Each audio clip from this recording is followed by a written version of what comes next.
নমস্কার দর্শক, আমি সব্যসাচী এসডি অ্যাস্ট্রোভিশনে আপনাদের অনেক স্বাগত জানাচ্ছি। আজকে আমি যে বিষয়টি আপনাদের সামনে তুলে ধরব সেটি অত্যন্ত জরুরি একটি বিষয়, যেটি আপনাদেরও জানা অত্যন্ত দরকার। সে বিষয়টি হচ্ছে, আমরা ওটাকে বলা হয় হিট, বা জ্যোতিষের ভাষায় ওটাকে টক্কর বলা হয়। কৃষ্ণমূর্তি পদ্ধতিতে এটাকে হিট থিওরির সঙ্গে হিট থিওরিও বলা হয়, আর এমনি জ্যোতিষে সেটাকে টক্করের গ্রহ বলে। অর্থাৎ যে গ্রহটি আপনাকে টক্কর দিচ্ছে, অর্থাৎ আপনাকে হিট করছে, আপনার জন্য সেই গ্রহটি কিন্তু শুভ নয়। হিট দিচ্ছে, যে আপনাকে হিট দিচ্ছে, যে আপনাকে ক্ষতি করছে, সে কখনোই শুভ হতে পারে না। তো সেই বিষয়টি এখন আমি আপনাদের বোঝানোর চেষ্টা করব। আপনার জন্মকুণ্ডলিতে বা জন্মছকে যে গ্রহই যেখানে বসে থাকুক না কেন, সেই গ্রহটি থেকে ঠিক অষ্টমে কোন গ্রহ বসে আছে লক্ষ্য করুন। আপনার জন্মছকে কোনো একটি ভাবে বা হাউসে যে প্ল্যানেট বসে আছে, তার ঠিক অষ্টম ঘরে কোন প্ল্যানেটটি বসে আছে সেটি লক্ষ্য করুন। অষ্টম ঘরে যে প্ল্যানেটটি বসে থাকবে, সেই প্ল্যানেটটিকে কিন্তু হিট মারবে আগের প্ল্যানেটটি। অর্থাৎ মনে করুন যে আপনার লগ্নে বসে আছে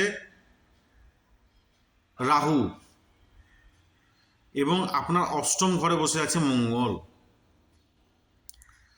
তাহলে এক্ষেত্রে রাহু মঙ্গলকে কিন্তু টক্কর মারবে বা হিট দেবে। অর্থাৎ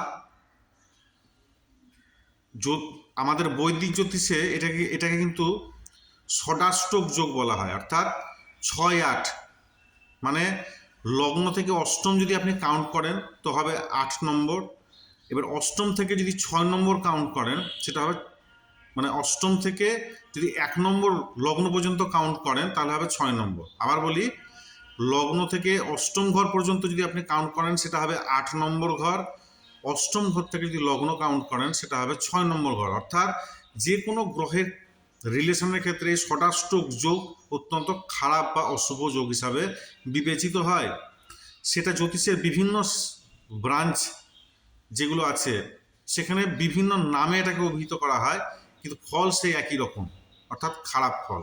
এখানে কীরকম ফল পাবেন, যেমন আপনাকে উদাহরণ দিলাম আমি, যে লগ্নে ধরুন রাহু বসে আছে এবং অষ্টম ঘরে আপনার মঙ্গল বসে আছে, তাহলে রাহু এখানে মঙ্গলকে হিট মারছে, হিট দিচ্ছে, অর্থাৎ আঘাত করছে, টক্কর দিচ্ছে।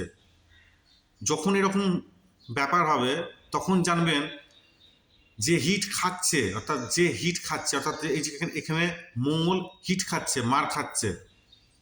তাহলে মঙ্গলের কারকত্বের বিষয়, যে যা যা কারকত্ব বোঝায় মঙ্গলের, সেগুলো কিন্তু আপনার ক্ষতিগ্রস্ত হবে। অর্থাৎ মঙ্গলের কারকত্বের বিষয় বলতে আপনার সাহস পরাক্রম এখানে দেখা যাবে নেগেটিভ, অর্থাৎ আপনার সেরকম সাহস থাকবে না, আপনার পরাক্রম থাকবে না। সেকেন্ড হচ্ছে, মঙ্গল হচ্ছে ছোট ভাইয়ের কারক। আপনার ছোট ভাইদের ক্ষেত্রে কোনো সমস্যা দেখা যাবে, তারা সমস্যায় পড়তে পারে। মঙ্গল আমাদের পেশির কারক, আমাদের রক্তের কারক। আপনার রক্ত ঘটিত কোনো অসুখ বা রোগ হতে পারে, আপনার পেশি সংক্রান্ত কোনো রোগ হতে পারে, আপনার হাইপার অ্যাসিডিটি, এই সমস্ত প্রবলেমে আপনি ভুগতে পারেন। অর্থাৎ যে হিট খাবে সে কিন্তু তার যে কারকত্ব, সেই কারকত্ব কিন্তুগুলো একটা দুষ্প্রভাব পাওয়া যাবে। মাফ করবেন, এখানে বলার বিষয় আরেকটি আছে। আপনি যদি অন্য কোনো কারকত্বের দুষ্প্রভাব নাও পান, একটা জিনিস মনে রাখবেন, শারীরিকভাবে কিন্তু আপনাকে ফল অবশ্যই পাবেন, অর্থাৎ রোগ বা অসুখ কিন্তু আপনার দেখা দেবে যে গ্রহটি টক্কর খাচ্ছে। এবার এখানে কয়েকটা বিষয় যেগুলো আপনাদেরকে জানা অত্যন্ত জরুরি। এই টক্কর যেটা মারছে এটা যে কোনো হাউস থেকে, আপনাকে বললাম যে এখানে যে প্ল্যানেটটি বসে আছে তার থেকে অষ্টম ঘরে। এটা কিন্তু সব থেকে বেশি ভয়ানক ভাবে ফল দেয়। যে ধরুন আপনার কোনো প্ল্যানেট লগ্নে বসে আছে এবং আর একটা প্ল্যানেট অষ্টমে বসে আছে, অর্থাৎ 1 নম্বর, এটা হচ্ছে সব থেকে বেশি ক্ষতিকারক। যদি কোনো প্ল্যানেট থেকে থাকে তার যে টক্কর সেটা হচ্ছে সব থেকে ভয়াবহ যদি লগ্নে এবং অষ্টমে থাকে। সেকেন্ড যেটা খারাপ, সব থেকে বেশি খারাপ, সেটি হচ্ছে আপনার 10 নম্বর ঘরে কোনো প্ল্যানেট বসে আছে, 10th হাউসে কোনো প্ল্যানেট বসে আছে, আর 5 অর্থাৎ 5th হাউসে কোনো প্ল্যানেট বসে আছে। তাদের মধ্যে যদি টক্কর হয় সেটিও কিন্তু অত্যন্ত ক্ষতিকারক এবং ভয়াবহ। অর্থাৎ আপনার 10th হাউসে কোনো প্ল্যানেট বসে আছে এবং 5th হাউসে বসে আছে। এটা এই যে দুটো বললাম আপনাকে, এই দুটো হচ্ছে সব থেকে খারাপ এবং ভয়াবহ। বাকি অন্যান্য হাউস থেকে যে প্ল্যানেটগুলো টক্কর মারে সেটা অতটা কিন্তু ভয়াবহ নয়। এখানে ভয়াবহতা আরও কয়েকটা বিষয়ের উপর নির্ভর করে, অর্থাৎ যে হিট দিচ্ছে, অর্থাৎ ধরুন আমি বললাম লগ্নে একটা প্ল্যানেট বসে আছে আর অষ্টমে, ধরুন লগ্নে বসে আছে চন্দ্র আর অষ্টমে বসে আছে রাহু, তাহলে এখানে চন্দ্র আপনাকে রাহুকে হিট মারবে। কিন্তু একটা জিনিস মাথায় রাখবেন, এটা সব থেকে খারাপ। খারাপ কি সেন্সে এখনই বুঝতে পারবেন। চন্দ্র হচ্ছে একটা সফট প্ল্যানেট, নরম প্ল্যানেট, সে হিট মারছে কাকে? রাহুকে। রাহু হচ্ছে একটা রিজিড, একটা শক্ত প্ল্যানেট। অর্থাৎ এক্ষেত্রে কিন্তু দুটো প্ল্যানেটই ক্ষতিগ্রস্ত হবে। লগ্ন হচ্ছে মাথা, মাথায় যখন হিট মারা হচ্ছে, মাথা দিয়ে কাউকে যখন হিট করা হচ্ছে তখন মাথাও ক্ষতিগ্রস্ত হবে। অর্থাৎ ধরুন একটা বাইকের সঙ্গে সাইকেল ধাক্কা লাগলো, বাইকও ক্ষতিগ্রস্ত হচ্ছে, সাইকেলও ক্ষতিগ্রস্ত হচ্ছে, কিন্তু সাইকেলটা বেশি ক্ষতিগ্রস্ত হচ্ছে। অর্থাৎ কোনো সফট প্ল্যানেট যদি কোনো শক্ত প্ল্যানেট বা রিজিড প্ল্যানেটকে যদি হিট করে, সেক্ষেত্রে কিন্তু ক্ষতিটা বেশি কিন্তু সফট প্ল্যানেটেরই হবে। এটা গেল 1 নম্বর। 2 নম্বর হচ্ছে ধরুন 10 নম্বর ঘরে বসে আছে বৃহস্পতি, 5 নম্বর ঘরে বসে আছে মঙ্গল। দুজনাই তো ফ্রেন্ড, দুজনে একে অপরের সঙ্গে বন্ধুত্বের সম্পর্ক, কিন্তু তবুও কিন্তু বৃহস্পতি মঙ্গলের খারাপই করবে। অর্থাৎ এই দুটো এক্সাম্পলে, অর্থাৎ যেটা লগ্ন এবং অষ্টম এবং 10 নম্বর এবং 5 নম্বর, এই হিটের ক্ষেত্রে কিন্তু এখানে আপনাকে বিবেচনা করতে হবে কোনটা সফট প্ল্যানেট, আর সফট প্ল্যানেটের বেশি ক্ষতি হবে। আর এক্ষেত্রে কোনো মিত্রতা শত্রুতা কিন্তু কাজ করবে না। এখানে মিত্র গ্রহ কিন্তু আর এক মিত্রকে ক্ষতি করে দেবে। বাকি যতগুলো হাউসের মধ্যে প্ল্যানেটের মধ্যে টক্কর বা হিট হয়, সেক্ষেত্রে কিন্তু যদি একটা মিত্র প্ল্যানেট আর একটা মিত্র প্ল্যানেটকে টক্কর মারে, সেক্ষেত্রে অতটা প্রভাব পড়বে না, কম প্রভাব পড়বে, কিন্তু পড়বে, কিন্তু অতটা পড়বে না। কিন্তু এই দুটো টক্কর কিন্তু এই সমস্ত কোনো নিয়মের মধ্যে চলে না, এরা চরমভাবে ক্ষতি করে।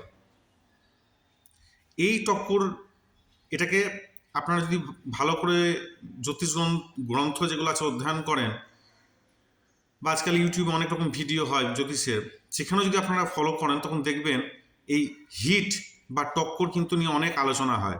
আমরা কিন্তু এটাকে অ্যাভয়েড করে দিই অনেক সময়। আর কোনো প্ল্যানেটের অষ্টমে যদি কোনো ম্যালেফিক প্ল্যানেট, বিশেষ করে শনি, রাহু, কেতু এরকম যদি প্ল্যানেট বসে থাকে, তাহলে তো কোনো কথাই নেই, অনেক বেশি ক্ষতি বোঝায়। অষ্টমের কোনো প্ল্যানেট অষ্টম ঘর দিয়ে যদি গোচরেও যদি কোনো ম্যালেফিক প্ল্যানেট গোচরবশতও যদি যায়, সেক্ষেত্রেও কিন্তু মেন প্ল্যানেট যে, অর্থাৎ যার অষ্টমে গোচর হচ্ছে, সেই প্ল্যানেটের কিন্তু ক্ষতিই হয়। তো আপনারা আপনার জন্মকুণ্ডলী দেখুন, জন্মকুণ্ডলীতে দেখুন আপনার কোনো প্ল্যানেট থেকে অষ্টমে কোনো খারাপ প্ল্যানেট বসে আছে কিনা। যদি বসে থাকে তো সেই প্ল্যানেটটির দশা অন্তর্দশায় কিন্তু আপনারা খারাপ ফল পাবেন। সেই প্ল্যানেট বলতে দুটো প্ল্যানেটই, অর্থাৎ উদাহরণ কুণ্ডলী যেমন বলছিলাম যে লগ্নে রাহু বসে আছে আর অষ্টমে মঙ্গল, তো রাহুর দশান্তর দশাতেও আপনারা খারাপ ফল পাবেন, মঙ্গলের দশান্তর দশাতেও কিন্তু আপনারা খারাপ ফলটাই কিন্তু পাবেন, ভালো ফল পাবেন না এক্ষেত্রে। অর্থাৎ এই বিষয়টি আপনারা মাথায় রাখুন যে আপনাদের জন্মকুণ্ডলিতে কোন গ্রহ থেকে অষ্টমে কোন গ্রহ অবস্থান করছে, সেই গ্রহের দশান্তর দশায় কিন্তু আলটিমেটলি খারাপ ফল ভোগ করতে হবে। রেমেডি হচ্ছে সোজা সরল নিয়ম, যে আপনাকে ক্ষতি করছে তাকে বর্জন করা, যে আপনার শক্তি দরকার, যার শক্তি আপনার প্রয়োজন তাকে গ্রহণ করতে হয়। খারাপ জিনিসকে বর্জন, ভালো জিনিসকে অর্জন, তাহলে আপনার ভালো ফল হবে। আশা করি ভিডিওটি আপনাদের ভালো লাগবে। ভালো লাগলে অবশ্যই লাইক, শেয়ার এবং সাবস্ক্রাইব করবেন। অনেক অনেক ধন্যবাদ, ভালো থাকবেন।